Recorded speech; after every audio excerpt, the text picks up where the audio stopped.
যুক্তরাষ্ট্রের ২৫০তম প্রতিষ্ঠাবার্ষিকীর প্রাক্কালে মাউন্ট রাশমোরে বক্তব্য দেওয়ার সময় নিজের পুরনো আক্ষেপের কথা নতুন করে তুলে ধরেছেন প্রেসিডেন্ট ডোনাল্ড ট্রাম্প।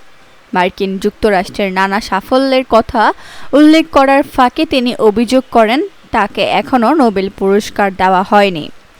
আমেরিকানদের বিভিন্ন আবিষ্কার, অগ্রগতি এবং সেই সাথে গান, খেলাধুলা ও সংস্কৃতিতে দেশটির আধিপত্যের কথা তুলে ধরার সময় ট্রাম্প এই মন্তব্য করেন। তিনি বলেন, আমেরিকানরা বিশ্বের যে কোনো দেশের চেয়ে বেশি সবচেয়ে অলিম্পিক মেডেল এবং সবচেয়ে বেশি নোবেল পুরস্কার জিতেছে। এর পরপরই তিনি আক্ষেপের সুরে যোগ করেন, তবে তারা আমাকে একটিও দেয়নি। ট্রাম্প অভিযোগ করেন যে ৮টি যুদ্ধ মিটমাট করা সত্ত্বেও তাকে এই পুরস্কার দেওয়া হয়নি, যদিও এটি তার প্রায়শই বলা একটি অতিরঞ্জিত দাবি। উল্লেখ্য, পদার্থবিদ্যা, রসায়ন, চিকিৎসা, সাহিত্য এবং শান্তিতে মানবজাতির সর্বোচ্চ কল্যাণের অবদানের জন্য এ পর্যন্ত ৪২০ জনেরও বেশি মার্কিন নাগরিক নোবেল পেয়েছেন, যা বিশ্বে সর্বোচ্চ। এই মর্যাদাপূর্ণ পুরস্কারটি নিয়ে ট্রাম্পের দীর্ঘদিনের আগ্রহ রয়েছে।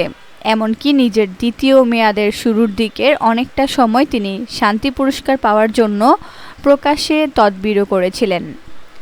গত জানুয়ারিতে তিনি মন্তব্য করেছিলেন যে ইতিহাসে তার চেয়ে বেশি এই পুরস্কারের যোগ্য আর কেউ নেই। তবে শেষ পর্যন্ত ২০২৫ সালে নোবেল শান্তি পুরস্কার লাভ করেন ভেনেজুয়েলার বিরোধীদলীয় নেত্রী মারিয়া কারিনা মাচাদো।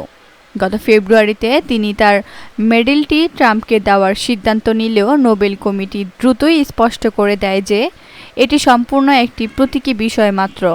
সে সময় এক বিবৃতিতে কমিটি জানায়, পদক বা পুরস্কারের অর্থ যার কাছেই যাক না কেন, ইতিহাসে প্রকৃত বিজয়ী হিসেবে মূল প্রাপকের নামই লিপিবদ্ধ থাকবে।